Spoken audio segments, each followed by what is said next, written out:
আজ দেখুন কত ভক্ত সমাগম হওয়ার কথা ছিল, কিন্তু এক বৃষ্টি এসে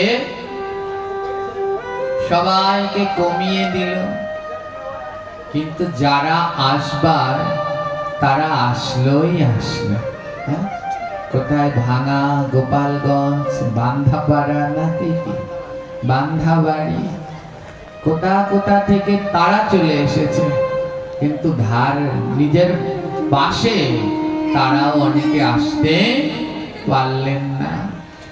আশেপাশের অনেকে আসতে পারলেন না, কিন্তু দূর থেকে অনেকে চলে আসলেন। কেন জানে? মহাপ্রভু যখন গম্ভীরায় লীলা বিলাস করতে, প্রতিদিন মহাপ্রভু যখন ওই বিকেল বেলায় হরিকথা বলতে বসতে, শত শত ভক্তে আঙিনা মুখরিত হয়ে যেত। তো মহাপ্রভু একদিন মনে মনে ভাবলেন, এই যে এত ভক্ত আসে, এরা কি সবাই প্রকৃত ভাগবতের ভক্ত? এরা কি সবাই ভাগবতকে, ভক্ত সঙ্গকে ভালোবাসে? প্রভু বললেন, একদিন পরীক্ষা নিয়ে দেখা যাক কয়জন ভাগবতকে ভালোবাসে, কয়জন হরিকথাকে ভালোবাসে, একবার পরীক্ষা নিয়ে দেখা যাক। মহাপ্রভু কি করলেন? বরুণ দেব, পবন দেব, ইন্দ্র স্মরণ করলেন, ঝড় বৃষ্টি বজ্রপাত দিয়ে দাও, এত ঝড় বৃষ্টি দিয়ে দাও যেন কেউ ঘর থেকে বের হতে না পারে। শুরু হয়ে গেল আজকের এই দিনের কথা। এমন দিন আসলে এগুলো বারবার মনে আসে। শুরু হয়ে গেল সেই ঝড় বৃষ্টি বজ্রপাত। প্রতিদিন বিকেল বেলায় আঙিনা ভরে যায়। আজ এত ঝড় বৃষ্টি শুরু হলো, কেউ আসতে পারছে না। কেন? আজ দুর্যোগ, দুর্দিন। প্রভু বললেন, দুর্দিন সেই দিন। কোন দিন জানো? দুর্দিন সেই দিন যেদিন হরিকথা বিহীন, দুর্দিন সেই দিন যেদিন সাধু সঙ্গবিহীন, দুর্দিন সেই দিন যেদিন ভক্তের চরণ ধুলাবিহীন, দুর্দিন সেই দিন যেদিন ভক্তের সঙ্গ। আরে ঝড় বৃষ্টি বজ্রপাত দুর্দিন নয়, দুর্দিন হলো সেই দিন যেদিন সাধু সঙ্গ পাওয়া যায় না। দুর্দিন হলো সেই দিন যেই দিন দুই কর্ণে হরিকথা শোনা যায় না। দুর্দিন হলো ভক্তের কাছে সেই দিন যেই দিন চরণ ধুলা পাওয়া যায় না। ঝড় বৃষ্টি শুরু হয়ে গেলেন, কেউ ভাগবতে আসছেন না। একজন আরেকজনকে জিজ্ঞেস করছে, কিরে যাবি না আজ ভাগবতে? আরেকজন উত্তর দিচ্ছে, মাথা খারাপ, এই ঝড় বৃষ্টির মধ্যে গিয়ে গাছের ডাল ভেঙে পড়ে না কি হয়, এর মধ্যে কোথায় যাব? না না যাব না। আরেকজনকে জিজ্ঞেস করছে, তুমি যাবে না? দেখেছো কি বৃষ্টি? সমস্ত রাস্তাঘাট কেমন পিছল হয়ে গেছে, যদি পড়ে যায় ভগবানের কথা শুনতে যাব, ভগবান আমায় উঠাবে নাকি? যদি পড়ে আমার মাজা ভাঙে? অত সাধুতে দরকার নেই, বেঁচে থাকলে আরেকদিন ভাগবতে যাওয়া যাবে, এলো না। আরেকজনকে জিজ্ঞেস করছে, কি গো যাবে না? দেখছো আকাশে কি বজ্রপাত হচ্ছে? ও যদি একটা মাথার উপরে পড়ে যায় ভগবান এসে ঠেকাবে নাকি? অত সাধু লাগবে না। বেঁচে থাকলে যেদিন খরা শুকনো দেবে সেদিন যাব, প্রতিদিন তো ভাগবত হতেই থাকে। এই হলো আমাদের অবস্থা। যে কজন প্রকৃত সে কজন আসবে। তাই মাঝে মাঝে কীর্তন ভাগবতে এমনি করে প্রভু একটু পরীক্ষা নিয়ে দেখেন যে প্রকৃত কয়জন, তারা ঠেলে টুলে চলে আসবে, আসবেই, তাদের কেউ আটকাতে পারবে না। এই ভাগবত পাঠের আগে একটা কীর্তন করতে হয়, পঞ্চতত্ত্ব পাঠের আগের কীর্তন। ওর ভিতরে এদের নাম আছে। মাই কলিযুগে বৈষ্ণব কয়জন জানেন? মহাপ্রভুর স্বীকৃত অনুসারে বৈষ্ণব হলেন 3.5 জন। কয়জন বৈষ্ণব? আমরা যারা নিজেদেরকে বনেকে বৈষ্ণব বলে দাবি করে, আমি বৈষ্ণব, আমার এটা কেন করা হলো না, আমার এটা কেন করা হলো না, গেল ভজন। সাক্ষাৎ মহাপ্রভু বললেন বৈষ্ণব হইবা মনে ছিল তৃণদপি শ্লোকেতে পড়ে গেলাম। মহাপ্রভু বললেন আমার বড় সাধ ছিল বৈষ্ণব হব, কিন্তু তৃণদপি শ্লোকে আমি বাদ পড়ে গেলাম। শিক্ষাষ্টকমের 3য় শ্লোক। তৃণদপি শুনিছে না তরুরেব সহেষ্ণনা আমানি না মনদনা কীর্তনিয়া সদা। বলেন বৈষ্ণব হতে যাও, তৃণ ঘাসের থেকেও নিচু হয়ে যাও, শুনিছে না। তরুর থেকেও সহিষ্ণু হও, বৃক্ষ কেমন ধৈর্য, এমন ধৈর্য রাখো। অমানিনা মানদেনা, যে তোমায় মান দেয় না তাকেও মান দাও। কীর্তনিয়া সদা হরি সদা সদ, সর্বদা মুখে নাম করতে থাকো। সেই শ্লোকে মহাপ্রভু বললেন বৈষ্ণব হইবার মনে ছিল সাধ, তৃণদপি শ্লোকেতে পড়ে গেলাম। বলে এমন গুণ দরকার। মহাপ্রভু 3.5 জনের ভিতরে বৈষ্ণবের লক্ষণ দেখলেন। এরা কারা? রায় রামানন্দ, স্বরূপ দামোদর, শিখি মাইখি আর মাধুরী দেবী। তিনি নারী ছিলেন অর্ধাঙ্গিনী, আর 3 জন পুরুষ পূর্ণ, তাই 3.5 জন। ঝড় বৃষ্টি শুরু হলো, কেউ ভাগবতে যাচ্ছে না, সবাই ভয়, যদি কিছু হয়ে যায়, যদি কিছু হয়ে যায়। মনে রাখবেন, এ জগতে ভাগবত পাঠে সাধু সঙ্গে গিয়ে কারো যদি মৃত্যু হয়ে যায়, যাওয়ার পথে যদি কারো মৃত্যু হয়ে যায়, তার মতো ভাগ্যবান আর নেই। জেনে রাখবেন সে গোলকে চলে গেছে, কোনো সন্দেহ নাই।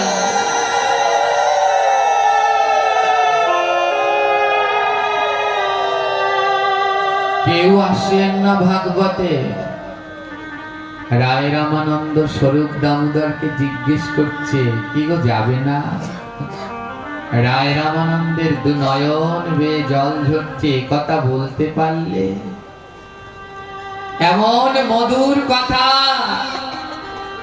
এমন পবিত্র দিব্যময় গোবিন্দের কথা, এই কথা যেদিন না শ্রবণ করব সেদিন যেন আমার মৃত্যু দিন হয়। দেরি নয়, চলো। রওনা দিলেন রায় রামানন্দ, স্বরূপ দামোদর আর শিখি মাইতি। প্রচুর ঝড়, গাছ ভেঙে ভেঙে পড়ছে। পাশ থেকে অন্যরা ডাকছে, যেও না, গাছ পড়লে শেষ হয়ে যাবে। বললেন, শেষ তো একদিন হতেই হবে। যদি গোবিন্দের নামে গিয়ে শেষ হই, তবে ওই আনন্দ আর হবে না। তিনজন পৌঁছে গেলেন গম্ভীরার মন্দিরের ভিতরে। ছোট্ট প্রদীপ জেলে মহাপ্রভু শুরু করলেন গোবিন্দের মধুময় কথা। আজও সেই প্রদীপ জ্বলছে। 550 বছর ধরে গম্ভীরায় সেই প্রদীপ আজও জ্বলছে। গেলে দেখবেন পুরী ধামে। সেই তিনজনকে নিয়ে মহাপ্রভু শুরু করলেন দিব্য অমৃতময় কথা। বহিরঙ্গ ভক্ত নিয়া নাম সংকীর্তন, অন্তরঙ্গ ভক্ত নিয়া রসয়াস্বাদন। বলে প্রতিদিন তো আসর ভরা, তাই ওদের নিয়ে নাম। আজ অন্তরঙ্গ তিনজনকে পেলাম, তাই আজ রস আস্বাদন। তিনজনকে নিয়ে সেই রাধা প্রেমে, ব্রজ প্রেমে ডুবে গেলেন মহাপ্রভু। হেনকালে ওই যে 3.5 জন, আরেকজন বাকি রয়েছে যিনি অর্ধাঙ্গিনী নারী, তার নাম মাধুরী দেবী, বৃদ্ধ মাধুরী দেবী। হাঁটতে গেলে একটা লাঠি লাগে, লাঠি ভর দিয়ে দিয়ে রওনা দিলেন, যেতে হবে আজ আমার হরি কথা। লাঠিতে ভর দিয়ে দিয়ে রওনা দিলেন। একজন ডেকে বলল, যেও না, একে তো বৃদ্ধ বয়স, যদি পড়ে যাও কোমর ভেঙে যাবে। মাধুরী দেবীর 2 নয়নে জল। হরি বল বলে লাঠি ভর দিয়ে ধীরে ধীরে যাচ্ছে। পৌঁছে গেলেন গম্ভীরা মন্দিরে। গম্ভীরার উঁচু জায়গাটায় ছোট্ট মন্দিরে 3.5 হাত লম্বা, 3.5 হাত চওড়া। মহাপ্রভুর সাথে তিনজনে মিশে হরিকথায় ডুবেছে। মন্দিরে আর জায়গা নেই। মাধুরী দেবী মন্দিরের বাইরে দাঁড়িয়ে রইলেন, ওই লাঠিটা ভর দিয়ে বাইরে দাঁড়িয়ে রইলেন। হরিকথা শুরু হয়েছে। মহাপ্রভু নয়ন ধারায় ভাসছে। রায় রামানন্দ, স্বরূপ দামোদর, সিকি মাইতি নয়ন জলে ভাসছেন। আর মহাপ্রভুর বুকে দিব্য কথা, তো সেই কথা শুনে আজ বৃষ্টির দেবতা বরুণের তেজ যেন আরো 100 গুণ বেড়ে গেল। বরুণ তো বৃষ্টি, বরুণ যদি কাঁদে তাহলে জলের দ্বারা আরো বেড়ে যায়। কোন চেতনা নেই, চারদিকে অজর ধারায় অমন ঝরতে লাগলেন। আর এইদিকে মাধুরী দেবী যেই ঠালা নিচু জায়গাটায় দাঁড়ালেন, ধীরে ধীরে জল বাড়ছে। জল বাড়তে বাড়তে গলা পর্যন্ত উঠে গেছে। তাও লাঠিটায় ভর দিয়ে দিয়ে ভগবানের পবিত্র মধুময় কথা শ্রবণ করছে। গলা পর্যন্ত জল উঠে গেছে। দেখুন ভক্ত কি মহাপ্রভু দেখালেন ঝড় বৃষ্টি দিয়ে, যে যারা প্রকৃত তারা আসবে, বৃষ্টি হলেও তারা হরিকথা শুনবে। গলা পর্যন্ত জল উঠে গেলেন, এক মনে হরিকথা শুনছে আর নয়নের জলে ভেসে চলেছে। মহাপ্রভু দিব্য কণ্ঠে নাম গাইছে। আর সেই নামে ওই 3.5 জনার কোনো চেতনা নেই, শুধু 2 নয়ন থেকে অঝোর ধারায় ঝরছে। হরে কৃষ্ণ হরে কৃষ্ণ কৃষ্ণ হরে হরে রাম হরে রাম রাম রাম হরে হরে হরে কৃষ্ণ কৃষ্ণ কৃষ্ণ হরে সবাই হরে রাম হরে রাম রাম রাম হরে হরে হরে কৃষ্ণ হরে কৃষ্ণ কৃষ্ণ হরে হরে হরে রাম হরে রাম রাম হরে হরে কৃষ্ণ হরে কৃষ্ণ কৃষ্ণ কৃষ্ণ হরে হরে হরে রাম হরে রাম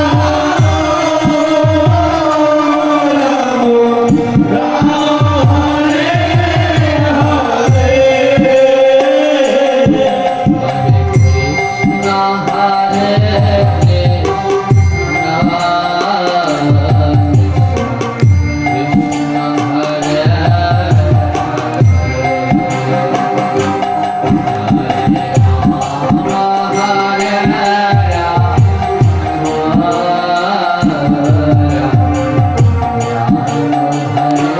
হরে হরে কৃষ্ণ হরে কৃষ্ণ কৃষ্ণ কৃষ্ণ হরে হরে হরে রাম হরে রাম রাম রাম হরে হরে আজ দুই নয়নের জলে ভেসে দিব্য নাম করছে। আজ ওই বৃষ্টির জলের সাথে ভক্তের নয়নের জল মিশে যেন তরঙ্গ বেড়ে গেছে। জল বাড়তে বাড়তে মাধুরী দেবীর নাকের কাছে জল উঠে গেছে। আমার নাক যদি জলে ডুবে যায় আর বাঁচা যায় কি? জোরে বলবেন যে আর শ্বাস না নিতে পারে। মাধুরী দেবী গোবিন্দের কাছে বললেন, প্রভু আমি আজ বৃদ্ধ দশায় এসে গেছি। এই বৃদ্ধ দশা পর্যন্ত তোমার কাছে কোনোদিন কিছু চাইনি। আজ আমি তোমার কাছে চাই, হে ভগবান, জল বাড়তে বাড়তে আমার নাক পর্যন্ত উঠে গেছে। আমার নাক ডুবে যায় যাক, কিন্তু আমার কান দুটো যেন ডুবে না যায়। বলে নাক ডুবে গেলে আমি নিঃশ্বাস বন্ধ হয়ে মরে যাব, তাতে আমার আপত্তি নেই। যদি দুটো কান আমার জলে ডুবে যায়, মৃত্যুকালে তো আমি এমন মধুময় নাম শুনতে পারবো না। তাই আমার কর্ণ দুটোকে টিকিয়ে রাখো প্রভু। হরে কৃষ্ণ হরে কৃষ্ণ কৃষ্ণ হরে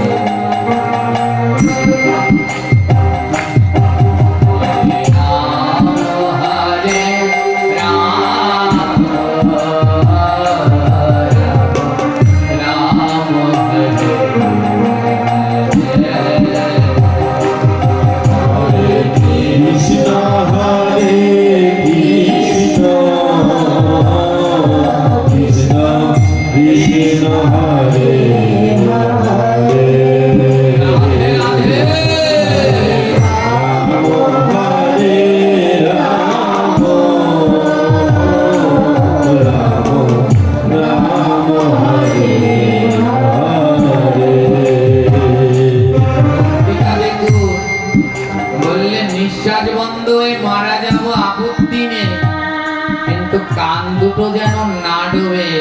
মৃত্যুকালে যেন তোমার ওই নাম শ্রবণ করতে পারি। এমন যদি কারো ভক্তি থাকে ভগবান আর থাকতে পারে। ভক্তের ভক্তি দেখে ভগবান ছুটে ওই গম্ভীরা মন্দির থেকে ছুটে বাইরে নামলেন। আর বাইরে নামার সাথে সাথে সমস্ত জলগুলো ওই মন্দির ছেড়ে চলে গেলেন। কাদা হয়ে গেছে চারদিকে। ভক্তের ভক্তি দেখে মহাপ্রভু দুই বাহু তুলে উদ্দণ্ড নৃত্য করতে লাগলেন। আর মহাপ্রভুর তালে তালে ওই 3.5 জন নৃত্য করতে লাগলেন। মাধুরী দেবীর হাতে কি ছিল মা? একটা লাঠি। মাধুরী দেবী হাতের লাঠিটা ফেলে দিয়ে মহাপ্রভুর পাশে পাশে নৃত্য করছে। প্রভু বলছেন, মাগো হাতের লাঠি ফেলে দিলে? আসবার কালে তো ওই লাঠি তোমার সম্বল ছিল, ওই লাঠিটায় ভর দিয়ে দিয়ে আসলে। সমস্ত জায়গায় কাদা, সমস্ত জায়গায় কেমন পিছল হয়ে গেছে, তুমি লাঠি ফেলে দিচ্ছ যদি পড়ে যাও। মাধুরী মা বললেন, প্রভু রাস্তা দিয়ে যখন এসেছিলাম তখন আমার সাথে কেউ ছিল না, ওই লাঠিটা আমার সম্বল ছিল, তাই লাঠি ভর দিয়ে দিয়ে এসেছি। রাস্তায় যদি আমি পড়ে যেতাম আমায় উঠানোর কেউ ছিল না। এখন কেন লাঠি ফেলে দিয়েছি জানো? আমার সাথে স্বয়ং মহাপ্রভু আছে।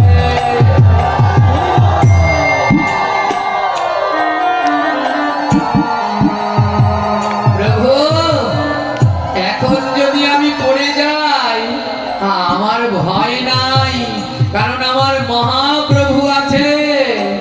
মহাপ্রভু আমায় অবশ্যই ধরবেন। আমি সেই দিনটার অপেক্ষা করছি যেদিন আমার মহাপ্রভু আমায় ধরবে। ও প্রভু, তাই আজ আর আমার কোনো ভয় নেই। আজ যদি আমি পড়ে যাই আমার গৌর আমায় হাত ধরে উঠাবে।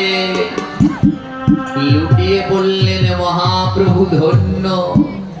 জগৎবাসী দেখে যাও, প্রতিদিন শত শত ভক্ত দুর্যোগ দেখে আজ আর সবাই পালালেন, কিন্তু যারা প্রকৃত নামের ভক্ত, সাধু সঙ্গের ভক্ত, তাদের কোনো দুর্যোগ আটকাতে পারে না। তারা ওই নামের টানে বানের স্রোতের মতো হরিবোল বলে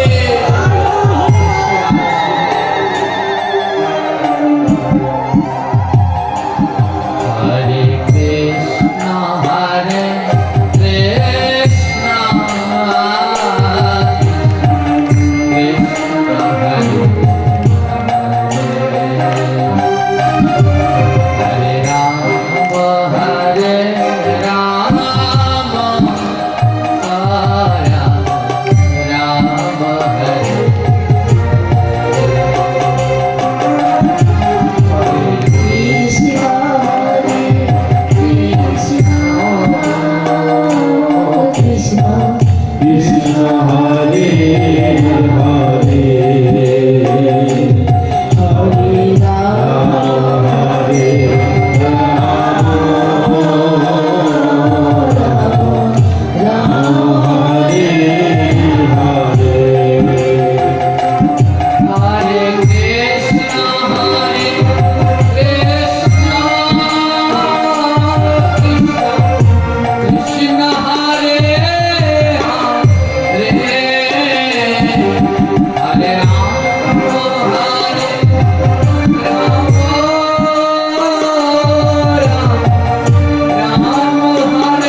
থেকে উদ্ধার যদি হতে চাও, তবে সে হলো এই মধুময় নাম। আজ আপনারা কত ভাগ্যবান জানেন, চলছে পবিত্র মধুময় দামোদর মাস। গ্রন্থে উল্লেখ রইলে এই পবিত্র মধুময় মাসে কেউ যদি আমার দিব্য কথা শ্রবণ করেন, দিব্য নাম শ্রবণ করেন, ভগবান বললেন তাকে আর কর্মবন্ধনে আবদ্ধ হতে হবে না। আমার এই দিব্য কথা নাম শ্রবণ করলে সমস্ত কর্মবন্ধন থেকে মুক্তি লাভ করে সে আমার নিত্য সেবায় যুক্ত হয়ে যাবে। আপনারা এই তারাশিবাসীরা বড় ভাগ্যবান। 3 দিন ব্যাপী এই দামোদর মাসে হরি কথা অন্তে নাম যজ্ঞ অষ্টকালীন লীলা শ্রবণ করা, এই মহা মহা সৌভাগ্য আপনাদের। কত জন্মের স্বীকৃতি থাকলে এমন হয় জানি না।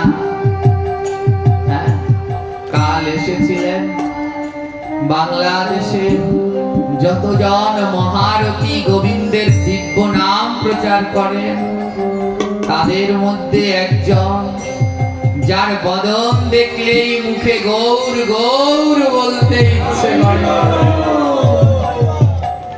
বিল্লমঙ্গল বাবা। আসছে কাল থেকে পবিত্র একাদশী, আর শুরু হয়ে যাচ্ছে মধুময় নাম যজ্ঞ। প্রাণ করে শ্রবণ করবেন, শুধু ধ্যান রাখবেন সেখানে যেন কোনো অপরাধ না হয়ে যায়। তাই নাম শুনলেই শ্রবণ করলেই নয়, যেমন শ্রবণ করতে হবে তেমন কীর্তন করতে হবে। তাই নামের দিকে সদা সর্বদা ধ্যান দিই। নাম করলে কি হয়? 2 ধরনের খিদে আছে আমাদের, একটা দেহের, আরেকটা আত্মার। দেহের ক্ষুধাগুলো মেটে ওই ডাল ভাত তরকারি সবজি এসব খেলে, আর আত্মার ক্ষুধাটা নিবৃত হয় ভগবানের এই দিব্য নাম শ্রবণ করলে। তাই এই নামটাকে অলংকার করে রাখবেন। নৌকা বিলাস কীর্তন শুনেছেন? এছাড়া পার হতে পারবেন না। নৌকা বিলাস কীর্তনে এক জায়গায় ভগবান বললেন, সব সখীরে পার করিতে নিব আনা আনা, তোমার বেলা নেব সখী তোমার কানের সোনা। বলুন তো, ভগবানের কি সোনায় ঠেক লাগলো? রাধা রানীর কাছে বললেন সবার বেলা আনা আনা নেব, তোমার বেলায় তোমার কানের স্বর্ণ নিয়ে নেব, সোনা নিয়ে নেব। বলুন ভগবানের কি সোনায় ঠেক লেগেছে? মহাজন বললেন তোমরা বুঝলে না, গোবিন্দ কানের সোনা নেবে, কানের দুল নয়। ভাগবত সোনা।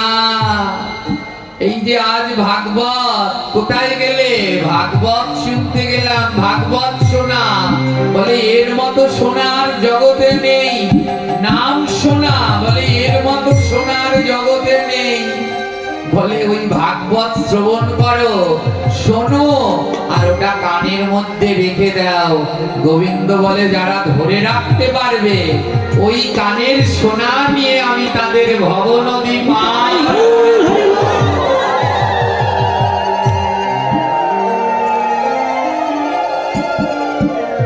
তাই সব সখীরে পার করিতে নেব আনা আনা, আর তোমার বেলা নেব সখী তোমার কানের সোনা। এই ভাগবত শোনা, নাম শোনা, এগুলো এমন ভাবে শুনবেন যেন কানের মধ্যে থেকে যায়, মুছে যেন না যায়। গোবিন্দ বললেন, কি শুনেছিলে? ওটা শেষের দিনে দেখবো জমা আছে কিনা, যদি থাকে ওই সোনা নিয়ে পার করব। তাই এই নাম, এই হরি কথা এমন ভাবে মা শ্রবণ করবেন যেন এই কর্ণ থেকে না যায়, রয়ে যায়। আপনারা অনেক ভাগ্যবান। এমন মধুময় এখানে নাম যজ্ঞ হচ্ছে নিখুঁত ভাবে। বিভিন্ন জায়গায় নাম যজ্ঞ হয়, শাস্ত্রীয় কিছু পালন করা হয় না। যারা নাম যজ্ঞে সেবা দেয়, বেশিরভাগ 100তে প্রায় 80 জায়গায় যারা সেবা দিচ্ছে, মাছ খেয়ে মাংস খেয়ে নিজের চোখে দেখা দোকানে পেঁয়াজ রসুন পরোটা বাজিকে মন্দিরে এসে সেবা দিচ্ছে। মন্দিরের পূজারী সিগারেট খেয়ে হাত মুখও ধোয়া নেই, ভগবানের সেবা দিচ্ছে। প্রসাদ করে জলটুকু নেয় না, ভগবানের সেবা দিচ্ছে। বিশাল বড় বড় নাম যজ্ঞ হচ্ছে, আসল জায়গাটায় কিছু হচ্ছে না। আজ আপনারা তারাশিবাসীরা বড় ভাগ্যবান। আপনাদের নাম যজ্ঞে যারা সেবাইতে এসেছেন, তাদের বদন দর্শন করলেও মুখে নিতাই গৌর নাম চলে আসে। শুদ্ধ সাত্বিক আহারী সদাচারী নিষ্ঠাবান। আজ 3-4 বছর ধরে এখানে আমি আসছি, প্রতিবারই এনাদেরকে দেখি সেবা দিচ্ছেন। বলে সব জায়গাটায় যেমন হোক, গোবিন্দের সেবাটায় যেন কোনো ভেজাল, শুদ্ধ ভাবে ওখানে সেবা হচ্ছে, ভগবানের ভোগ হচ্ছে। যেখান থেকে পাঠ করে আসলাম, কত বড় বড় ঠাকুর, রাধা কৃষ্ণ গৌর নিতাই সব রয়েছে।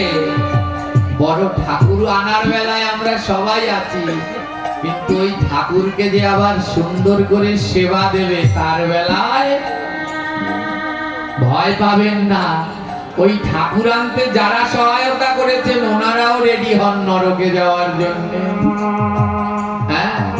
যাকে নিমন্ত্রণ করে আনলে তার যদি ঠিক মতো সেবা না হয়, ও পাপের যে ক্ষমা হবে না। তাই আজ আমি বেশিটা কথা বলার সময় পাই না। যারা এই আয়োজনের সাথে রয়েছেন, ডক্টর রাধেশ্যাম বাবু, আমি এই অধম তার চরণে আমার হৃদয়ের মানস কমল থেকে অনন্ত অনন্ত কোটি দণ্ডবত প্রণাম আমি জ্ঞাপন করছি। এমন শুদ্ধ সদাচার উদ্যোগ নেয়ার জন্য বাংলাদেশের, আমি এটা পড়েছি যেটা আমায় পাঠিয়েছে। শুদ্ধ বক্তাদের দিয়ে ভাগবত করাচ্ছেন, শুদ্ধ সেবায়িতদের দিয়ে সেবা করাচ্ছেন। তো আপনারা এই মূল্যবান রত্ন যেন হারিয়ে ফেলবেন না। এই নামকে ওই যে বললেন, সব সখীরে পার করিতে নেব আনা আনা, তোমার বেলা নেব সখী তোমার কানের। এই সোনাটাকে, এই নাম সোনা, ভাগবত সোনা, এটা যেন হারিয়ে না যায়, ধরে রাখবেন মা।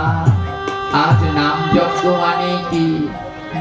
বাদাম খাওয়ার প্রতিযোগিতা, বাদামের দোকান ওঠে, সবাই মিলে বাদাম, চিপস, ঝালমুড়ি এইসব খাচ্ছে। এর আগে আমরা কোথায় পাঠ করতে গেলাম? মন্দিরে প্রণাম করতে গিয়েছি, সারা মন্দিরে ঝালমুড়ি বিছানো। প্রণাম করতে গিয়েছি, ঝালমুড়ি বিছানো। প্রণাম করলেও স্নান করা লাগবে, এমন অবস্থা হয়ে গেছে। পটুয়াখালী না ওখানটাতে বগা, তো ওইখানে এমনটা যেন করবেন না। একটা দিন সদাচার, একটা দিন যারা গ্রামবাসীরা আছে, কোন তামসিক আহার, মাছ মাংস ইত্যাদি গ্রহণ করবেন। সবাই সাত্বিক আহার করবেন, নিজের দেহকে পবিত্র রাখবেন। আপনাদের এলাকা জুড়ে মধুময় নাম শ্রবণ হবে। বলুন তো, এই সাউন্ড দিয়ে দিল, এটা কেন লাগলো? এমনিও তো হতো। আজ কত কৃপা, এই শব্দ যত দূর পর্যন্ত যাচ্ছে, গাছপালা, কীট পতঙ্গ সবাই নামের গুণে উদ্ধার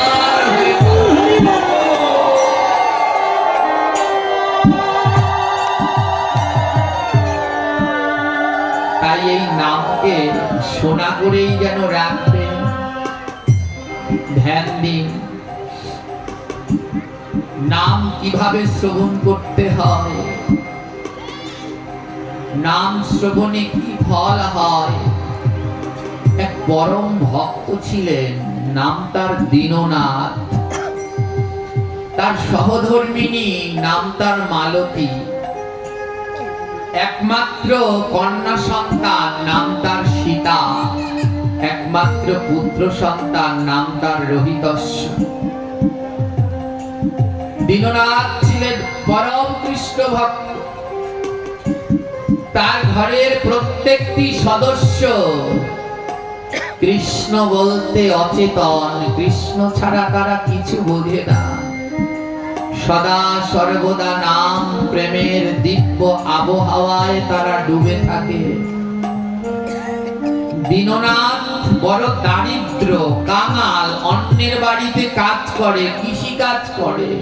কি বলে, লোকের বাড়িতে কাজ করলে বদলা বলে না কি একটা বলে, অমন লোকের বাড়িতে কাজ করে। যেদিনকে কাজ পায় সেদিনকে খাবার জোটে, আর যেদিনকে না পায় সেদিন আর খাবার জোটে না। কিন্তু তাদের মন প্রাণ সদা গোবিন্দের নামে ধ্যানে মনে ডুবে থাকে। একমাত্র কন্যা নাম তার সীতা, যথেষ্ট বয়স হয়েছে, কিন্তু বাবা মা এত কাঙাল দারিদ্র, মেয়েটাকে বিয়ে দেবে সেই সামর্থ্য। তারা এতটাই দারিদ্র মা, ঘরে এত বড় মেয়ে, মেয়েটাকে যে একটা শাড়ি কিনে দেবে সেই সামর্থ্য নেই। সীতার দুটো শাড়ি, শত ছিদ্র শত তালি দেয়া, ঘর থেকে বাইরে বেরোতে পারেন না। সারাদিন ঘরের মধ্যে বসে বসে নয়নের জলে কাঁদে। একজন বললেন, হ্যাঁ রে, তোরা এই ভগবানের নাম বাদ দিয়ে দে রে সীতা, তোরা এই ভগবানকে এত ভালোবাসিস তো, তাই তোদের এমন কাঙাল করে দিয়েছে, ঘর থেকে বেরোবি তার একটা শাড়িও নেই। দীননাথের কন্যা সীতা বললেন, এ তো গোবিন্দের কৃপা গো, যদি আমার ভালো শাড়ি চুড়ি থাকতো হয়তো পাড়ায় পাড়ায় ঘুরতাম, সময় নষ্ট হতো, গোবিন্দের নাম করতাম না। আমার গোবিন্দের কত কৃপা, আমায় দুটো ছিঁড়ে শাড়ি দিয়েছে, আমি ঘর থেকে বেরোতে পারি না, সারাদিন ঘরের ভিতরে বসে দুই নয়নের জলে গোবিন্দকে ডাকি।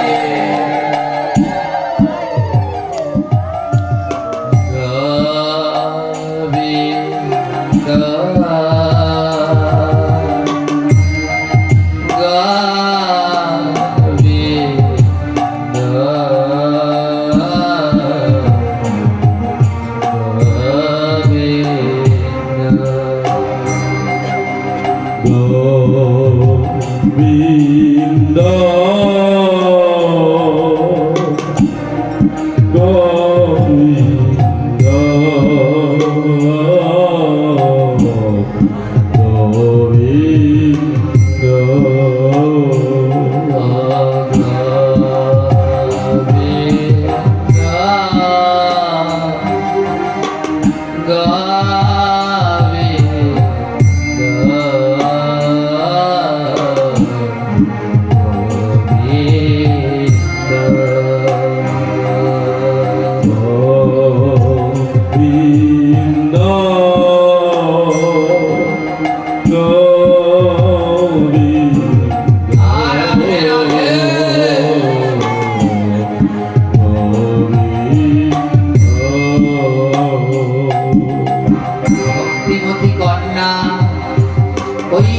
নয়নের জলে বসে সারাদিন ঘরের মধ্যে বসে দুই নয়নের জলে ভাসে আর গোবিন্দকে ডাকে।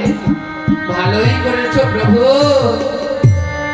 আমায় শাড়ি চুড়ি না দিয়ে ভালোই করেছো। ওই শাড়ি চুড়ি থাকলে হয়তো পরে পাড়ায় পাড়ায় ঘুরতাম, আমার সময় নষ্ট হতো, আমার শাড়ি নেই, তাই লোকালয়ে যেতে পারি না। আমি সেই সময় তোমার নাম করে কাটাই। উদ্ধব জিজ্ঞেস করলেন, ভগবান এ জগতে তোমার পাওয়ার লক্ষণ কি?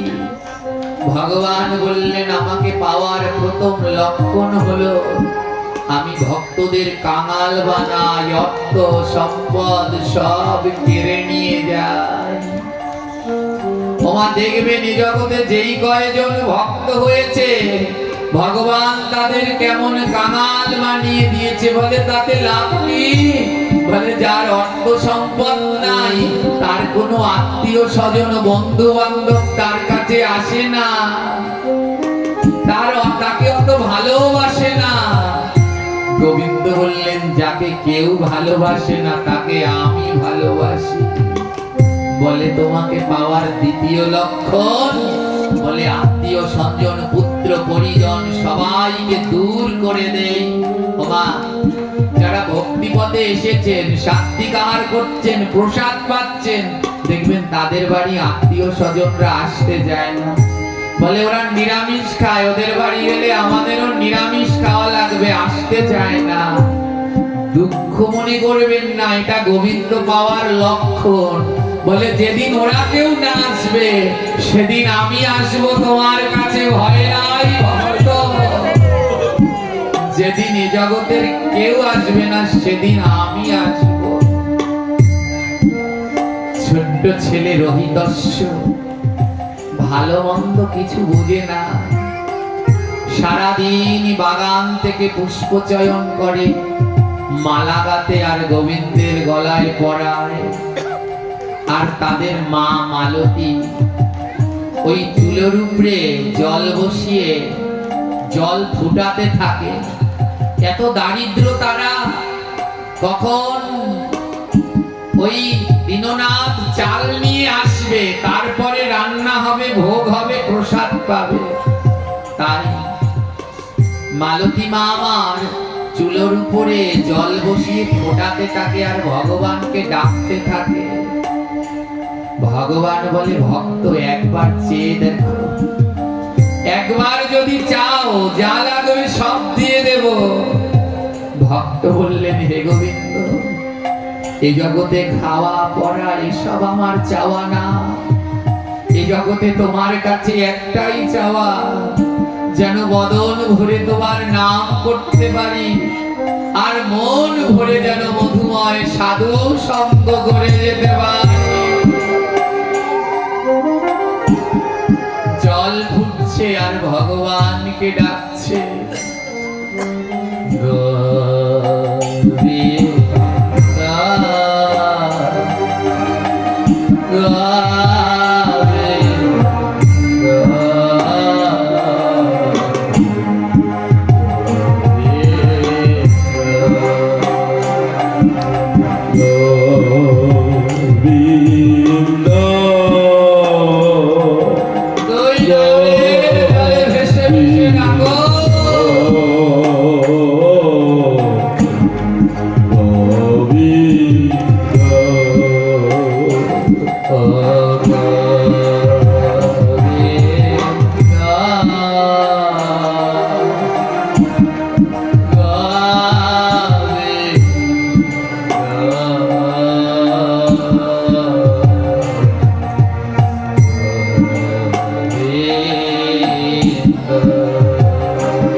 ঘরের মধ্যে কন্যা শিকার আছে, খিদার যন্ত্রণা সহ্য না করতে পেরে ছোট্ট বাচ্চা রোহিতস্য ডাকছে, আর দুই সন্তানের কষ্ট সহ্য না করতে পেরে জনম দুঃখিনী মা ভগবানকে ডাকছে, কিন্তু একবার বলছে না, প্রভু এটা আমার চাই।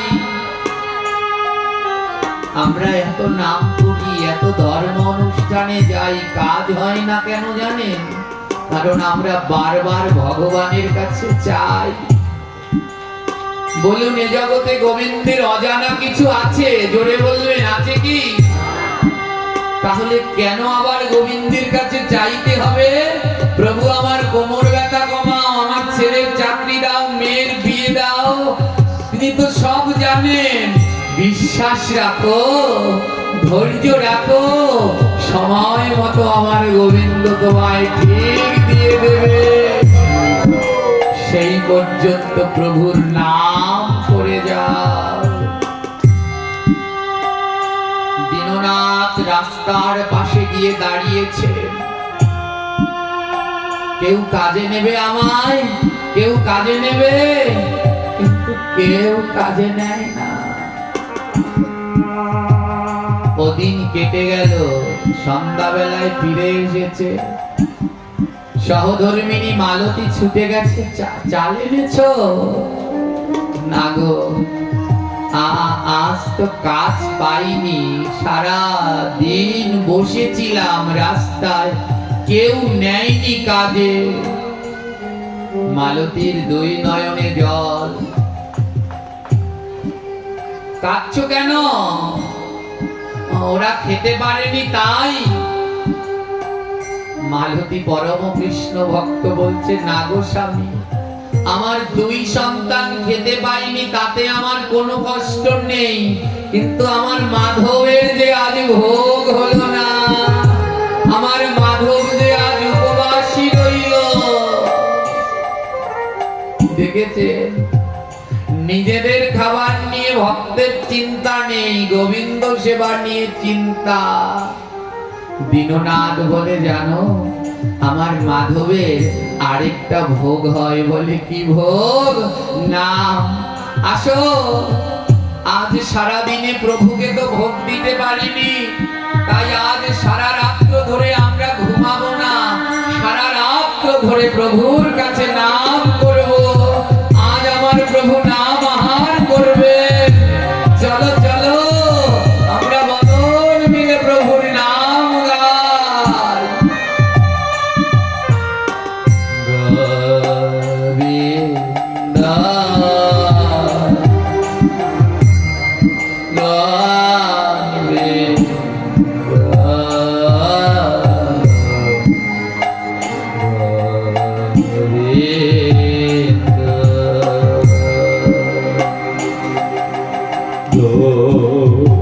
গোবিন্দ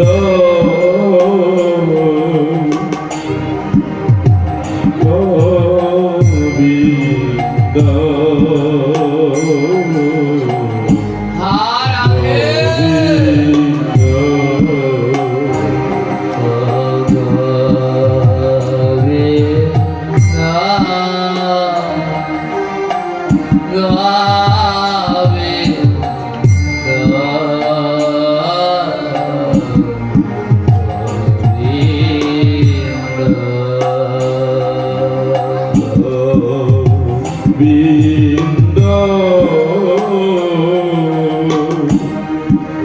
গোবিন্দ গোবিন্দ গোবিন্দ গোবিন্দ ভগবানকে বলছে, প্রভু, আমরা ধন অর্থ চাই না, শুধু শেষের দিনে তোমার চরণে যেন দর্শন পাই। বলে, এ জগতে তারাই পাবে যারা দুই নয়নের জলে ভেসে ভেসে ডাকতে পারবে। মহাজন বলে, হ্যাঁ গো, আমার এই পুরা নয়নে তো জল ঝরে না, আমার কি গোবিন্দ পাওয়া হবে না? বলে, এই নয়নে সেই দিনই জল ঝরবে যেদিন কোন শুদ্ধ ভক্তের অঙ্গ পরশ লাগবে, যেদিন কোন শুদ্ধ ভক্তকে বুকের মাঝে জড়িয়ে ধরতে পারবে, সেদিন তোমার দুই নয়নে জল ঝরবে। গোবিন্দ গোবিন্দ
নাম করতে করতে ভোর হয়ে গেল, সূর্য উঠে গেছে, কিন্তু এমনই ভক্ত নয়নের জল শুকায়নি। আবার সাজিয়ার কোদালটা নিয়ে দীননাথ রাস্তায় গিয়ে দাঁড়িয়েছে। কেউ যদি আমায় আজ কাজে নেয়, আজ আমার গোপালের সেবা হবে। মালতী আবার চুলোয় জল বসিয়েছে, পুত্র রোহিতস্য আবার ফুল কুড়িয়ে মালা গাচ্ছে। আর দিনহীন কাঙাল সীতা দুই নয়নের জলে ভগবানকে ডাকছে।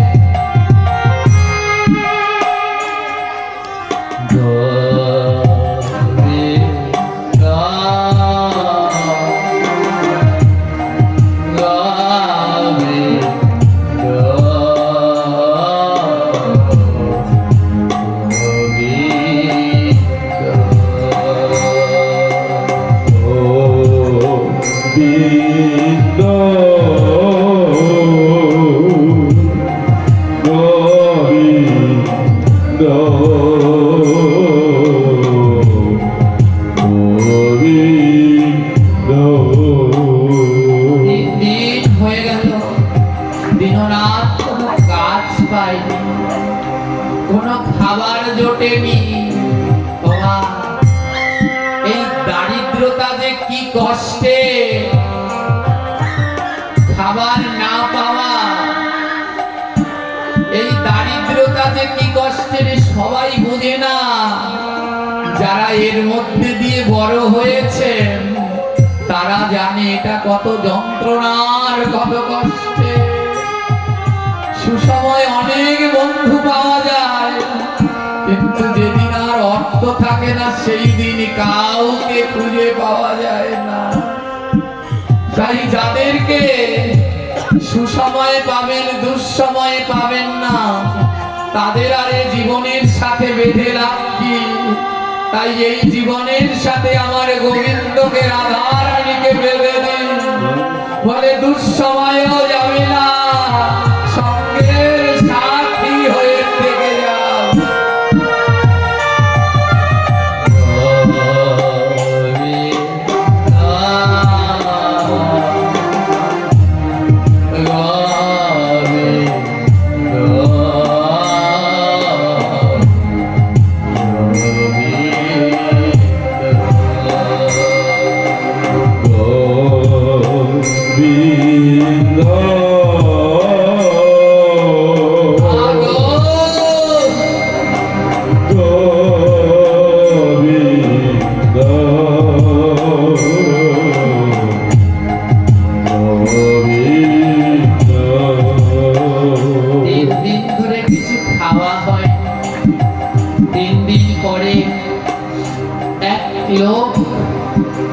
দীননাথকে কাজে নিয়েছে, পারবে? মাঠে ধান চাষ করতে হবে, নোংরা বাঁচতে হবে, পারবে? দীননাথ বলে হ্যাঁ পারবো। নাও না, আজ 3 দিন ধরে আমার গোপালের সেবা হয় না, 3 দিন ধরে আমার গোপালকে অন্ন ভোগ লাগাতে পারি না। নেও না, ও বাবু আমায় কাজে নাও না, তোমার অনেক ভালো হবে, নেও না। বাবু কাজে নিয়ে গেলেন। রোদের মধ্যে মাঠে দীননাথ ঘাস বাজছে। এমন সময় রাস্তা দিয়ে কিছু সাধুরা ধুতি উত্তরী পরে যাচ্ছে, ডাকছে দীননাথ। দীননাথ দেখছেন একদল ভক্ত যাচ্ছে, ওই মাঠের মধ্যে দণ্ডবত প্রণাম করছে, প্রণাম নিবেন বৈষ্ণবগণ। ভক্তরা ডাকছে দীননাথ যাবে না? কোথায়? আরে আমাদের ওই পাড়ায় ভাগবত হচ্ছে। একজন বক্তা এসেছে জানো, কি মধুময় তার কথা, দিব্য অঙ্গকান্তি, দর্শনে মনে হয় সাক্ষাৎ তার মধ্যে ভগবান বাস করে, যাবে না? দীননাথ বলে ভাগবত কদিন ধরে গো? যারা যাচ্ছে তারা বলে 3 দিন ধরে, তবে আজই শেষের দিন, আজই শেষ, আজ দুপুরেই শেষ হয়ে যাবে, তারপর মহাৎসব। দীননাথের 2 নয়নে জল ঝরছে, হায় মাধব, এমন এক বৈষ্ণব এসেছে আমাদের এলাকায়, আর আমি তাকে দর্শন করতে পারবো না, আমি তার চরণ ধুলা নিতে পারবো না, আমি ওই কথা শুনতে পারবো না। যারা বৈষ্ণবগণ ছিলেন তারা বলে দীননাথ আমরা যাই, বেলা হয়ে গেছে, কিনা ভাগবত শুরু হয়ে যায়, যদি কিছুটা না পাই আমরা যাই। সবাই যাচ্ছেন, দীননাথের বুকটা ফেটে যাচ্ছে। মাঠের মধ্যে ঝুড়ি সাজি ফেলে রেখে ছুটতে ছুটতে বাড়িতে গেছে। মালতী, কি হয়েছে স্বামী, তুমি নাকি আজ কাজ পেয়েছো? দীননাথ বলে হ্যাঁ, একটা কাজ পেয়েছিলাম জানো, আমাকে একটা জিনিস দেবে? সহধর্মিনী মালতীকে ডেকে বলছে, মালতী আমাকে একটা জিনিস দেবে? বাবার ডাক শুনে 3 দিন ধরে অনাহারী রোহিতস্য মেয়ে সীতা জালনার পাশে এসে দাঁড়ালেন। গায়ে বস্ত্র নেই, এত দারিদ্র, পরার বস্ত্রটুকু নেই, জালনার পাশে এসে দাঁড়িয়েছে। ছোট্ট রোহিতস্য এসে দরজার পাশে বসেছে। 2 নয়নের জলে দীননাথ বলছে, মালতী আজ তোমার কাছে একটা জিনিস চাই, দেবে? মালতী বলছে, স্বামী আমি এক কাঙাল, আর এই কাঙালের কাছে তুমি কি চাইবে? দীননাথ বলছে, আমি তো তোমার স্বামী। ছেলে মেয়েদেরকে বলছে, তোদের তো বাবা, প্রত্যেক বাবার কর্তব্য সন্তানের মুখে অন্ন তুলে দেয়া, প্রত্যেক স্বামীর কর্তব্য স্ত্রীর মুখে অন্ন তুলে দেয়া। ভগবান জগতে আমায় এমন কাঙাল বানিয়েছে, 3 দিন ধরে তোমাদের মুখে আমি অন্ন দিতে পারিনি, আজ আমাকে একটা জিনিস তোমরা ভিক্ষা দাও। বলে কি চাই বলো না? বলে ওই পাড়ায় ভাগবত হচ্ছে, আমি একটু ভাগবত শুনতে যাব, তোমরা আরেকটা দিন না খেয়ে থাকতে পারবে? আমি যে আজও কাজ করতে পারবো না, ওই ভাগবত যদি আর না পাই, অমন বৈষ্ণব যদি আর না আসে, দেও না। স্ত্রী মালতী নয়ন জলে ভেসে বলছে, স্বামী এ তো সৌভাগ্য, যাও যাও যাও, 3 দিন যখন আমরা পেরেছি, আরেকটা দিন সহ্য করে নেব, যাও। দীননাথ তাড়াতাড়ি করে তিলক করে উত্তরীটা জড়িয়ে রওনা দিয়েছে। মালতী গিয়ে চরণের কাছে হাত জোড় করে বলছে, স্বামী তোমার কাছে তো কিছু চাইনি, আজ একটা জিনিস চাই। বলে বলো? বলে তুমি যার ভাগবত শুনতে যাচ্ছ, আমাকেও একটু নিয়ে যাও, অমন ভাগবত যদি আমিও আর না পাই। দুজনেই তিলক করছেন। ঘরের মধ্যে মেয়েটা মায়ের কাছে গিয়ে বলছে, মা কোনদিন তো কিছু চাইলাম না, এত সুন্দর বক্তা এসেছেন, ও মা আমাকেও একটু ভাগবতে নিয়ে যাও না। মায়ের দুই নয়নে জল কেমন করে নিয়ে যাব মা, তোর গায়ে তো একটা বস্ত্র নেই, ওই ভাগবতীও আসলে তো কত মানুষ আসবে, এমন ছেঁড়া বস্ত্র গায়ে দিয়ে তুই যুবতী মেয়ে কি যেতে পারবি? সীতা বলছে, দাঁড়াও মা, একটু সময় দাঁড়াও। ওদের বাড়ির পিছনে একটা বড়লোক বাড়ি ছিল, অনেক টাকা পয়সা।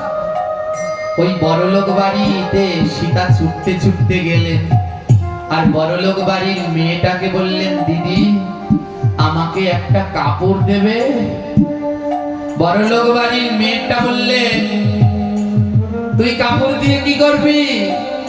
সীতা বললেন, চিরজীবনের জন্য না, 2 ঘন্টার জন্য ধার দাও, কাপড়টা পরে ভাগবত শুনতে যাব, আবার ভাগবত শুনে তোমায় ফিরিয়ে দেব। আমার তো ছেঁড়া কাপড়, মা বলে ছেঁড়া কাপড় নিয়ে নাকি ওখানে যাওয়া যাবে না, দাও না। আবার ভাগবত শুনে এসে দিয়ে দেব। বড় লোকের মেয়ে ঘাড় ধাক্কা দিয়ে বের করে দিলেন, যা দূর হ, কাপড় কেনার সামর্থ্য নেই, ভাগবত শুনতে যাবে।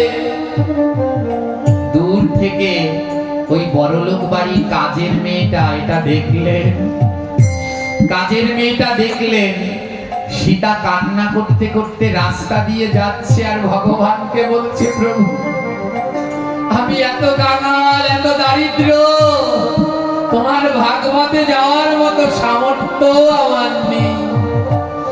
ওই কাজের মেয়েটা দেখে ডাক দিচ্ছে, সীতা দিদি দাঁড়াও। পিছন ফিরে দেখে ওই বাড়ির কাজের মেয়ে। আরে কিছু বলবি রে বোন? কাজের মেয়েটা লুকিয়ে লুকিয়ে একটা শাড়ি নিয়ে এসেছে আঁচলের তলে করে, সীতা দিদির কাছে বলছে, নাও দিদি এই শাড়িটা নাও। সীতা বলছে, যদি ওরা শুনতে পায় তোকে অনেক মারবে। কাজের মেয়ে বলছে, ওটা ওদের শাড়ি না, এটা আমার শাড়ি, আমায় দুর্গা পুজোয় দিয়েছিল, আমি পরিনি, রেখে দিয়েছি। সীতা বলছে, তোর নতুন শাড়িটা আমায় দিয়ে দিবি? হ্যাঁ, নতুন শাড়ি পরে কত জায়গায় যাই মা আমরা, হ্যাঁ ঘুরতে বেড়াতে কত জায়গায়। এই নতুন শাড়িটা পূর্ণ হয় সেদিন যদি নতুন শাড়ি পরে ভাগবতে যেতে পারো, আর ভাগবতের আসরে গিয়ে বসতে পারো, আর এই ভক্তের চরণ ধুলা যদি এই শাড়িতে লেগে যায়, তবে তো আর শাড়ি পরা ধন্য। আজ একথা বলতে হচ্ছে, সেই ছোটবেলা থেকে আমি এই ভাগবত প্রচারের সাথে যুক্ত। 8 বছর বয়স থেকে আমি ভাগবত পাঠ করি, এখন আমার 29 বছর বয়স। আমি অনেক জায়গায় অনেক স্বনামধন্য ব্যক্তিদের বাড়িতে গৃহে ভাগবত পাঠ করেছি, খুব কম জনকেই দেখেছি। যতজনার বাড়িতে গিয়েছি, কেউ সোফায় বসে ভাগবত শুনছে, কেউ চেয়ারে বসে, কেউ ঘরের ছাদ থেকে অনেক জায়গায় দেখেছি ভাগবত দিচ্ছে, গৃহকর্তা নিজেও নামছে, বড় চেয়ারে বসে সুপায় দিয়ে ভাগবত শুনছে। আজ এ কথা আমার বলতে হচ্ছে, আজ যিনি এই ভাগবত যারা আয়োজন করেছিলেন, শুরু করেছিলেন, যার হাত ধরে এখানে এই প্রচার, বাংলাদেশের একজন স্বনামধন্য চিকিৎসক তিনি। আজ মনের সমস্ত অহমিকা বিসর্জন দিয়ে দেখুন দুজনে মিলে ভক্তের চরণ ধুলায় এই হোগলার উপরে বসেছে। যারা গেলে কত চেয়ার ছেড়ে দেয়, তারা আজ বসেছে। এরা বুঝতে পেরেছে এই ধুলার কত মাহাত্ম্য আছে। ওই কাজের মেয়ে সীতাকে বলছে, দিদি আমার শাড়িটা নিয়ে তুমি ভাগবতে যাও। কাজের মেয়েটা বলছে, আমার একটা শর্ত আছে। সীতা বলছে, বোন তোর শাড়িটা পরে আমি ভাগবতে যে আবার সুন্দর করে ধুয়ে ভাঁজ করে দেব। কাজের মেয়েটা বলছে, দিদি আমি তোমায় শাড়িটা দিতে পারি, একটা শর্ত আছে। বলে কি শর্ত? আমার এই শাড়িটা পরে আজ ভাগবত আসরে গিয়ে ভক্তের ধুলায় একটা গড়াগড়ি দেবে।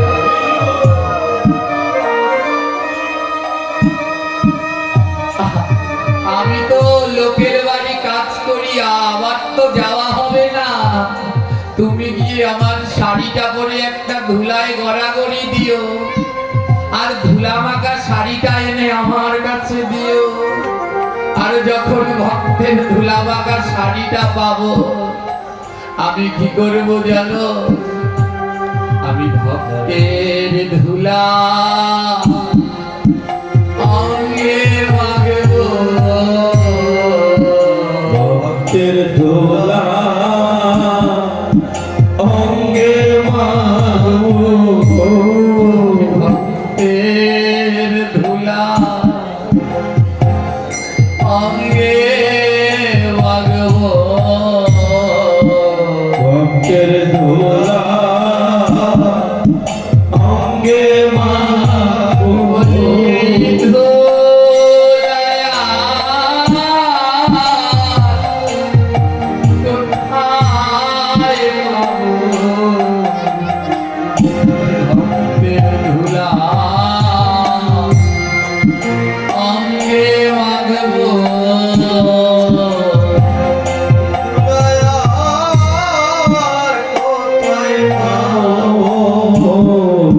ভক্তের ধুলা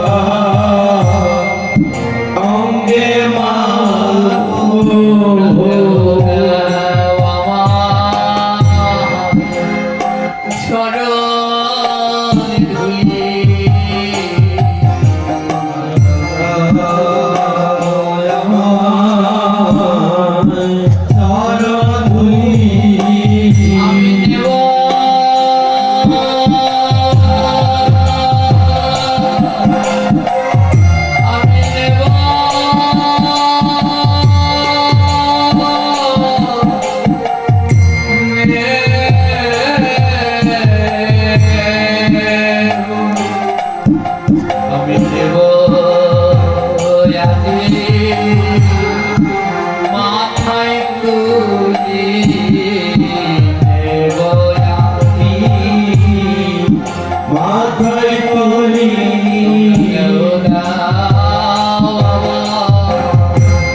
সব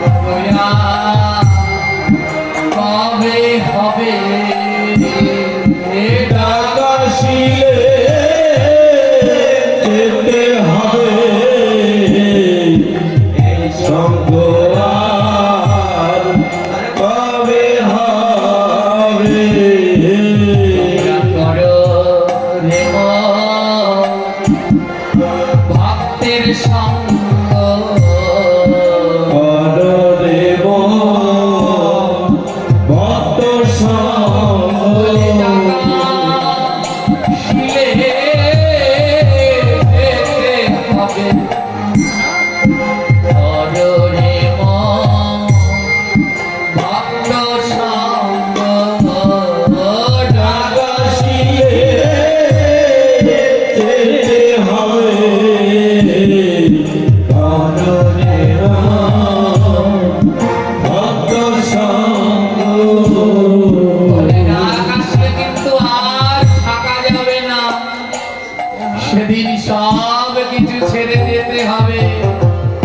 তাই সময় থাকতে প্রাণ ভরে ভক্ত সঙ্গ করে না। আজ মেয়ে সীতার আসতে দেরি দেখে মার বাবা ভাগবতে চলে গেলে। বলে ও পরে আসবে, যদি শাড়ি পায়, ওরা যদি শাড়ি দেয় পরে আসবে, চলো আমরা যাই। মা বাবা ভাগবতে চলে গেলে। ছোট্ট ছেলেটা রাস্তায় বসে বলছে, ও মা, ভাগবতে গেলাম, কিছু তো নেয়া হলো না, ভাগবত পাঠে তো খালি হাতে যেতে নেই। ছোট্ট ছেলে বলছে, মা তোমরা যাও, আমি বাগান থেকে ফুল তুলে একটা মালা গেঁথে আনি, ওই মালাটা নিয়ে ওই বৈষ্ণবের গলায় পরাবো, তোমরা যাও। মা আর বাবা দীননাথ আর মালতী গিয়ে ভাগবত আসরে বসলেন। এইদিকে একমাত্র কন্যা সীতা সেই নতুন শাড়িটা পরে প্রস্তুত হচ্ছেন, ভাগবতে যাবেন। ওমা, গরিব তো, তাদের পিছনে লাগার মানুষের অভাব হয় না। কিছু দুষ্টু ছেলেরা ওই সীতার দিকে কুনজর ছিল। যেই না আজ খালি বাড়ি পেল, ওই দুষ্টু ছেলেগুলো বলছে, আজ ওই মেয়েটাকে পেয়েছি একা। এদিকে ছোট্ট ছেলে ওই বাগানে ফুল তুলতে গিয়েছে, যেই না ফুলের ডাল ধরেছে, এক বিষাক্ত সাপ সবল মেরেছে। আর সেই সাপের ছোবলে লুটিয়ে পড়লেন রোহিতস্য। কোন একজন এদিকে ভাগবত পাঠ হচ্ছে, এক মনে ভাগবত শুনছে দীননাথ আর মালতী। একজন খবর নিয়ে আসছে, আরে তোমরা ভাগবত শুনছ, তোমাদের একমাত্র ছেলে মোড়ে বাগানে পড়ে আছে। মায়ের মত ছেলের মৃত্যু সংবাদ শুনে শান্ত থাকতে পারে? মা উঠতে চলেছে, দৌড়ে যাবে। দীননাথ হাত টেনে ধরেছে, বসে পড়ো, যেও না। এ জগতে যার যেদিন সময় হবে সে চলে যাবে, সাধু সঙ্গ ছেড়ো না, ওরা সব মায়া। গোবিন্দ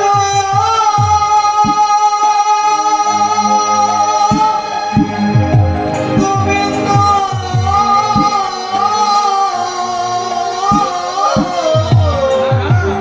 গোবিন্দ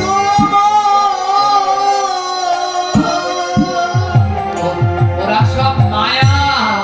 তুমি হরি কথা শ্রবণ কর।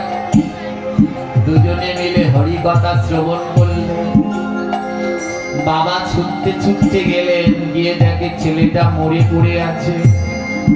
মৃত ছেলেটাকে এনে ওই ভাগবত শুনে ভক্তরা যাচ্ছে, ওই যে গেট দিয়ে যাচ্ছে গেটের পাশে শুইয়ে দিলেন। আর একজন একজন করে ভক্ত যাচ্ছে। আমরা তো সবাই চরণে হাত দেই, চরণে হাত দিলে ধুলো পাওয়া যায় না। যেখান থেকে হেঁটে যায়, যদি ধুলো নিতে চান ওখান থেকে নি। ছেলেটাকে শুইয়ে দিয়ে বাবা আর মা ওই একজন একজন করে ভক্ত যাচ্ছে, আর ওই গেটের কাছ থেকে ধুলো নিয়ে ছেলেটার মাথায় দিচ্ছে। আর মাকে দেখে দে বলছে, বাবা রে, সারা জীবন তোকে কিছু দিতে পারলাম না, আজ যাওয়ার বেলায় তোর সর্বঙ্গে ভক্তের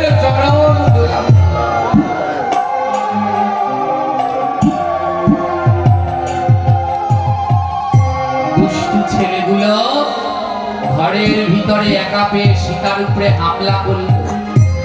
সীতা বলল, আমায় ছেড়ে দাও, আজ আমার ঘরে আমার বাবা মা কেউ নেই, ছেড়ে দাও।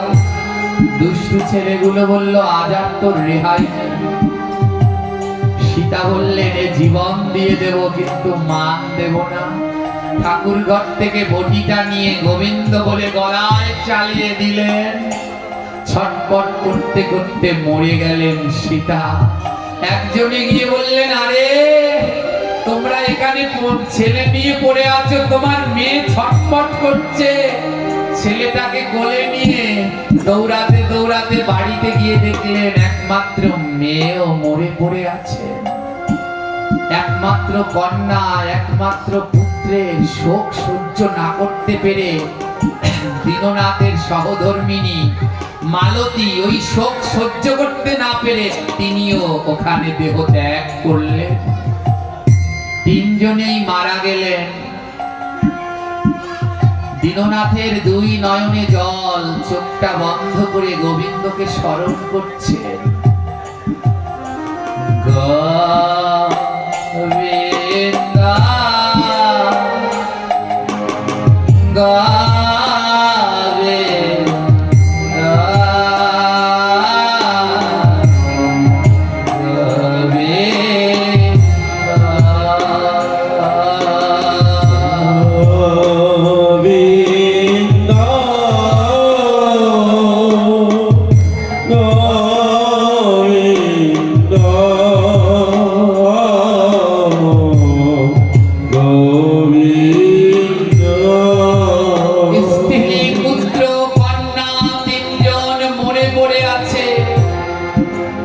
নয়নের জলে ভাসছে।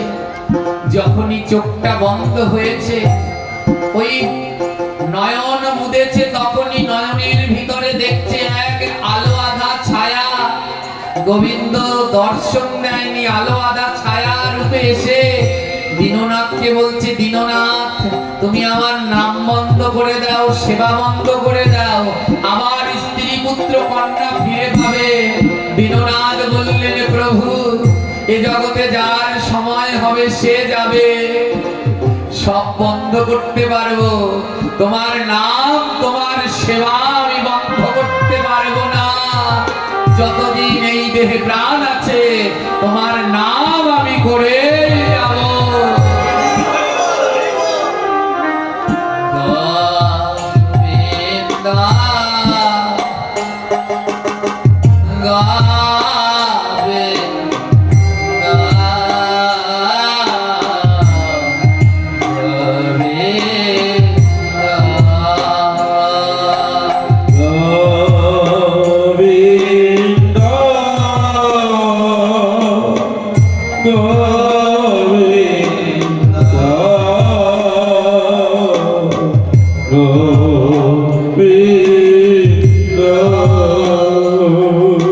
স্ত্রী পুত্র কন্যাকে শ্মশানে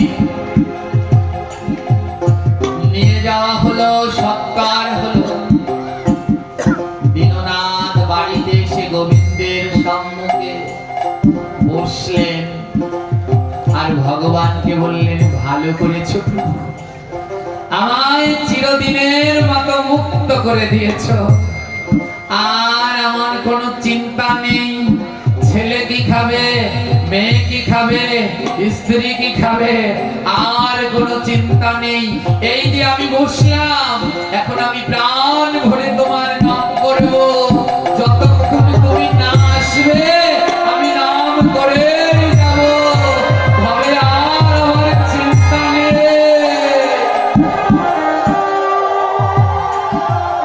বসে পড়লেন ভগবানের সম্মুখে, আসন পেশে ডাকতে লাগলেন, খাওয়া নেই, ঘুম নেই, সংসারের কোনো চিন্তা নেই, ধ্যান দিবে। যদি কোনো জন্মে এমন হওয়া যায় যেদিন আর কোনো চিন্তা থাকবে না, শুধু গোবিন্দ চিন্তা, সেই জন্মে গিয়ে গোবিন্দ লাভ করা যায়। একদিন, দুদিন, 3 দিন, 7 দিন কেটে গেল। দীননাথ খায় না, ঘুমায় না, এক স্থানে বসে ভগবানকে ডেকেই চলেছে। ভগবান, ওই যে আমি বললাম, ভগবান বললেন আমি সেদিন আসবো যেদিন তোমার কেউ থাকবে না। আজ দীননাথের ভবে কেউ নাই, গায়ে শক্তিটাও নেই। ওই 7-8 দিন ধরে না খেয়ে রয়েছে, গায়ে শক্তিটাও নেই। বলে যেদিন তোমার গায়ে শক্তি নেই সেদিন আমি নিজে এসে তোমায় টেনে তুলবো। আমার শ্রী গুরুদেবকে দেখতাম, তিনি যখন শেষ বয়সে অসুস্থ, পাঠ করতে বসলে, কীর্তনে বসলে উঠতে পারতেন না। যখনই কেউ তাকে ধরতে যেতে, গুরুদেব হাই দিতেন, ধরবি না, ছুবি না। সবাই বলতো বাবা আপনি তো উঠতে পারছেন না। বলে তোরা যদি আমায় টেনে উঠাস তাহলে তো আমার রাধা রানী আমায় উঠাতে আসবে না। উঠাস না, আমার রাধা রানী আসবে। আজ 7 দিন ধরে এক আসনে বসে ভগবানকে ডেকে গেলেন। বললাম না, তারাই ভগবানকে আনতে পারে যাদের নয়নে জল আছে। আজ ভক্তের নয়ন জলে গোবিন্দ প্রকট হলেন।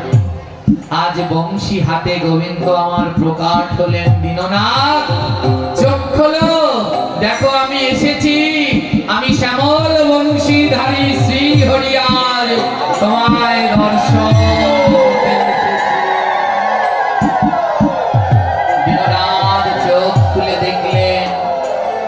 বংশী হাতে গোবিন্দ আমার দাঁড়িয়ে আছে।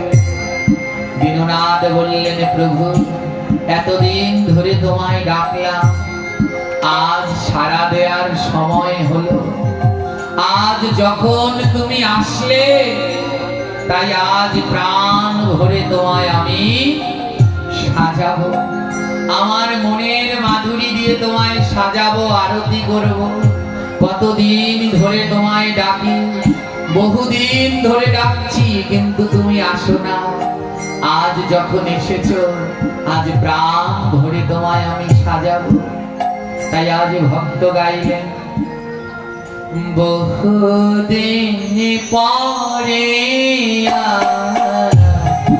এলো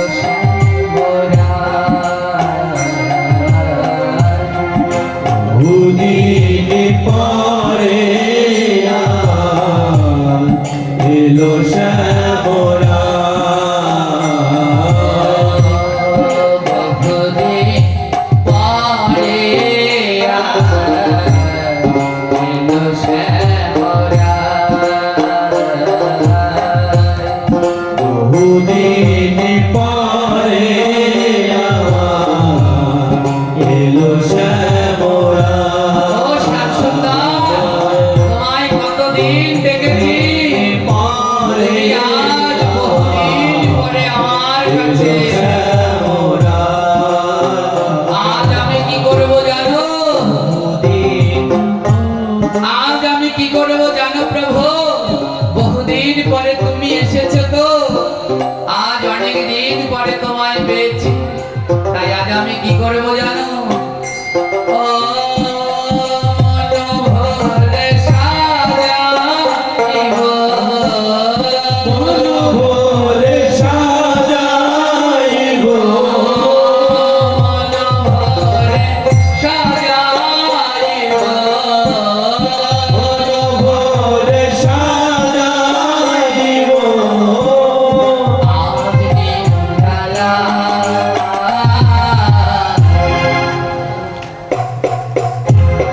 বহুদিন পরে এলো সবাই শ্যামরা। সরকারি বহুদিন পরে এলো শ্যামরা। বহুদিন পরে এলো মনোহরে সাজাইব,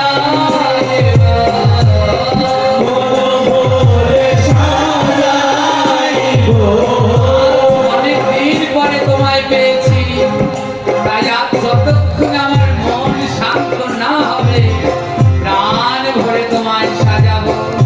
ও প্রভু, সবার সামনে কি তোমায় সাজানো যায়?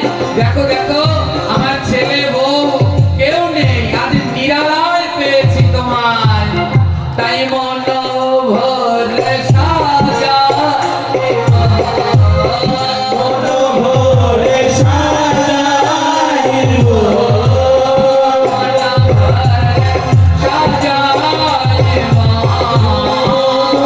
ভোরে সাজাইব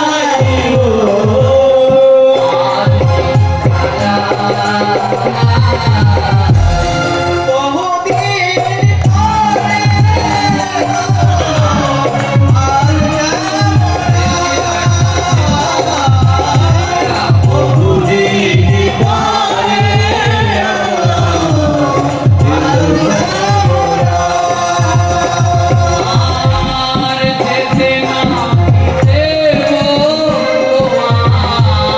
পরে নাহি দেব যেতে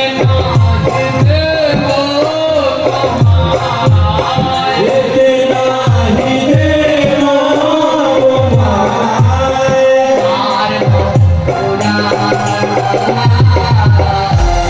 বহুদিন পরে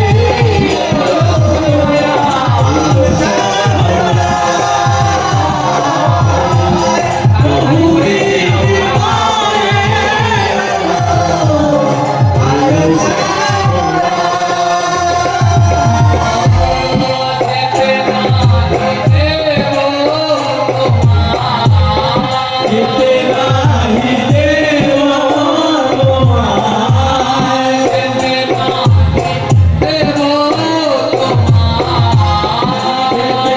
নাহি দেব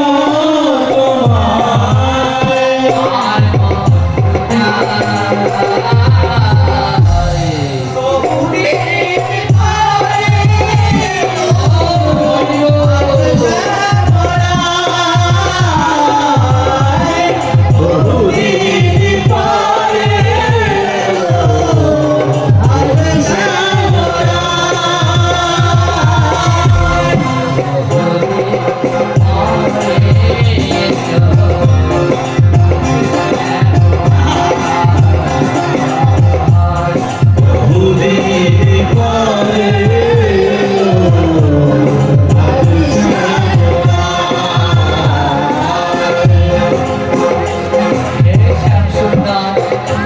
কতদিন ধরে তোমায় ডাকলাম, আজ এতদিন পরে তুমি আমার ডাকে সাড়া দিলে, তাই তোমার কাছে আমার কি নিবেদন জানো?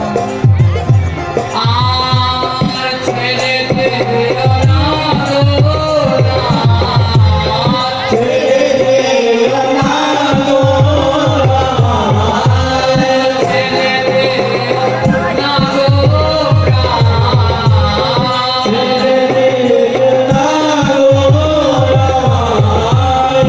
হরিত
সাজাবো জানো গলাতে মালা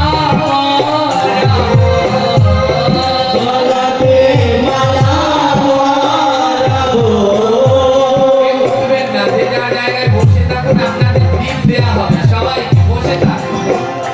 ও গলাতে মালা পরাবো, গলাতে মালা পরাবো, গলাতে মালা পরাবো, গলাতে মালা পরাবো, করবে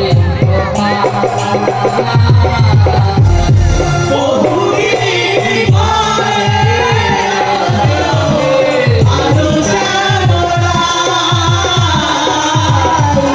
বহুদিন পরে এলো আলো শ্যামলা।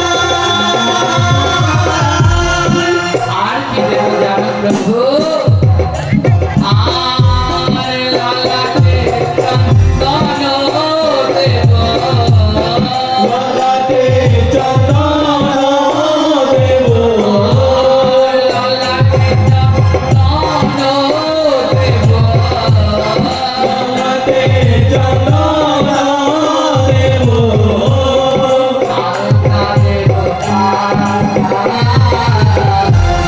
বহুদিন পরে এলো আলো শ্যামলা, বহুদিন পরে এলো আলো শ্যামলা। হরে কৃষ্ণ হরে কৃষ্ণ, কৃষ্ণ হরে হরে রাম হরে হরে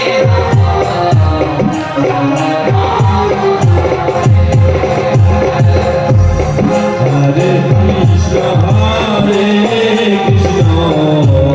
কৃষ্ণ কৃষ্ণ হরে সবাই সবাই হরে রাম রাম রাম হরে হরে কৃষ্ণ হরে কৃষ্ণ, কৃষ্ণ কৃষ্ণ হরে হরে রাম হরে রাম, রাম রাম হরে হরে, হরে কৃষ্ণ কৃষ্ণ কৃষ্ণ হরে হরে রাম রাম রাম হরে হরে। হরে কৃষ্ণ হরে কৃষ্ণ, কৃষ্ণ কৃষ্ণ হরে হরে, হরে রাম হরে রাম, রাম রাম হরে হরে। হরে কৃষ্ণ কৃষ্ণ কৃষ্ণ হরে